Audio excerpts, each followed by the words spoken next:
Welcome back to Teach English Now. Let's have a brief discussion about what we learned from our discussion between Dorothy and the Scarecrow. First of all, this Scarecrow represents a learner who simply doesn't have a lot of knowledge about reading. You could say that this Scarecrow represents a reader who lacks reading skill. Now, there are many reasons that you might encounter a non-reader like this, and Dorothy basically discovered 5. Let's talk about each one in a bit more detail. Automatic recognition skills. One reason a person could be a non-reader is that the learner doesn't have automatic recognition skills. In other words, it is the actual letters and the accompanying sounds that are giving the reader problems. This reader simply doesn't know how to decode the letters and sounds to make words.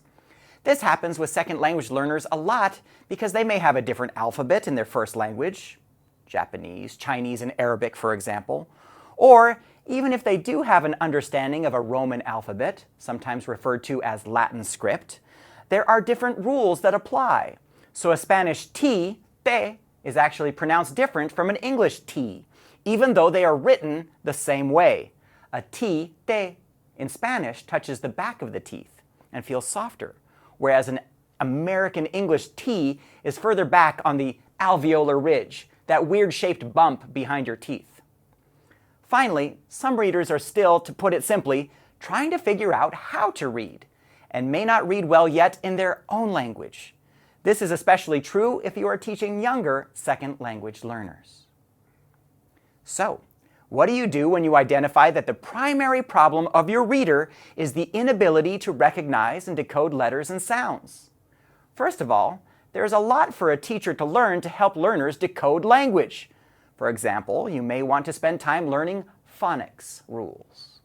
Phonics refers to a method of teaching learners to read by connecting sounds with letters or groups of letters. But what rules do you start with? What rules should you focus in on? While that can be different from language to language, consider at the very least the 7 major phonics rules for second language learning suggested by May and Elliott. 1. The C rule. Hard C in cat is different from soft C in city. 2. The G rule. The hard G from gate is different from the soft G in gem.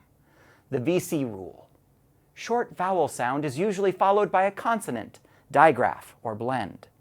For example, bat, bath, and basque.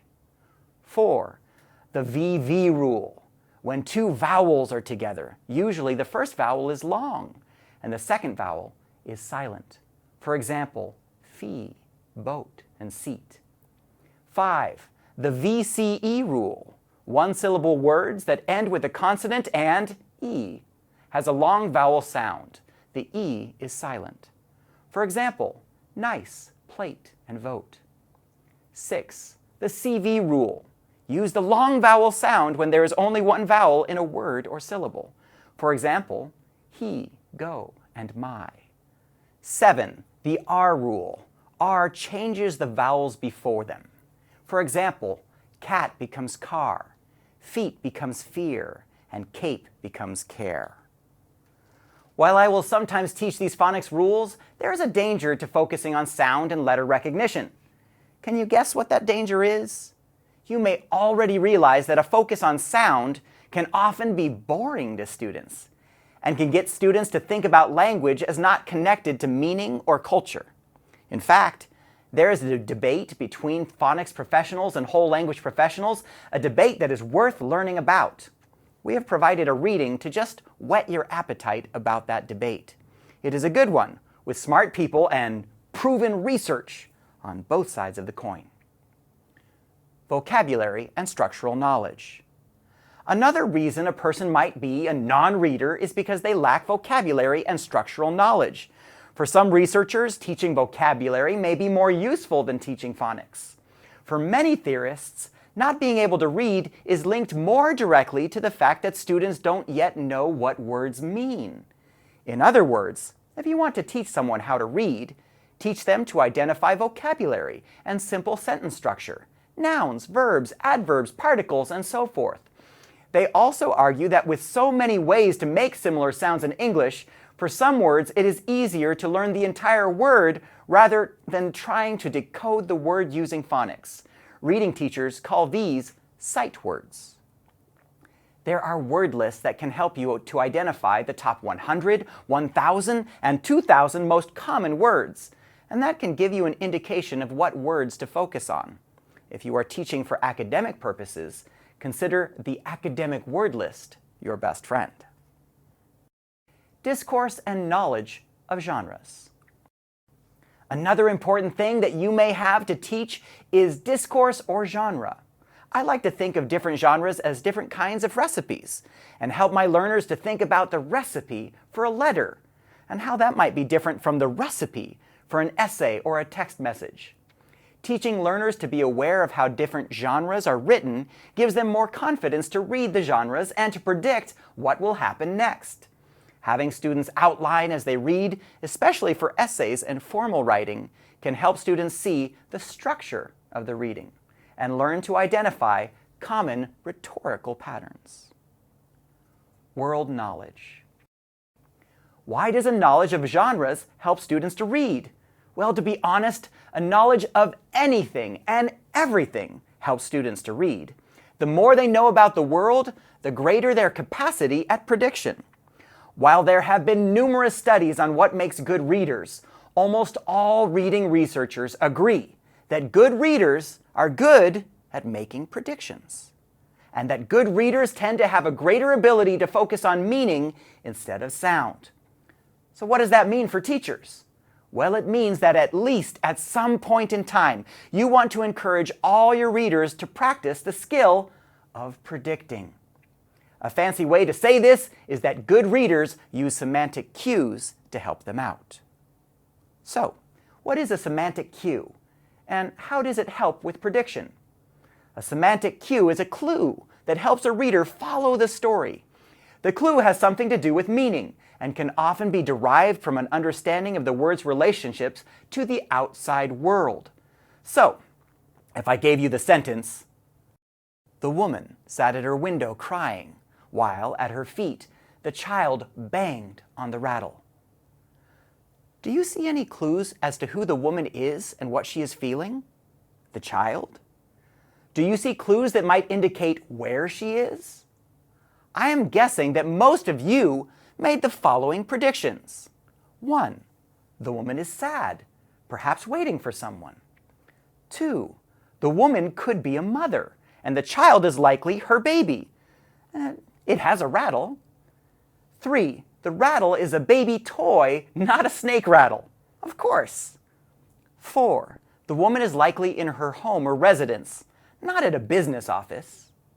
Now, these last two predictions you probably found ridiculous. Of course the rattle is the toy, not the snake rattle. Of course the woman is at home, not at a business office.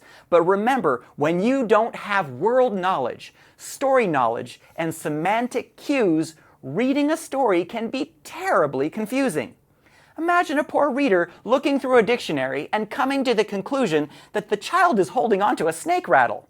That is what happens when you have a lack of ability to recognize semantic cues. And that's the importance of predictions. So, when you make predictions, are you always right? Perhaps not. But good readers are fluid in their ability to make predictions and can change their minds quickly. For example, the woman might not be sad. She could be very happy, right? And perhaps she is happy because of something she sees from the window. We simply don't know, but we're willing to find out. In other words, you as a reader are constantly making assumptions and adding and amending your own views of the text. And for you smart readers with lots of world knowledge, you do it almost effortlessly. Reading strategies. Finally, when you teach learners how to read, there are a number of strategies that you will want them to use to understand the text.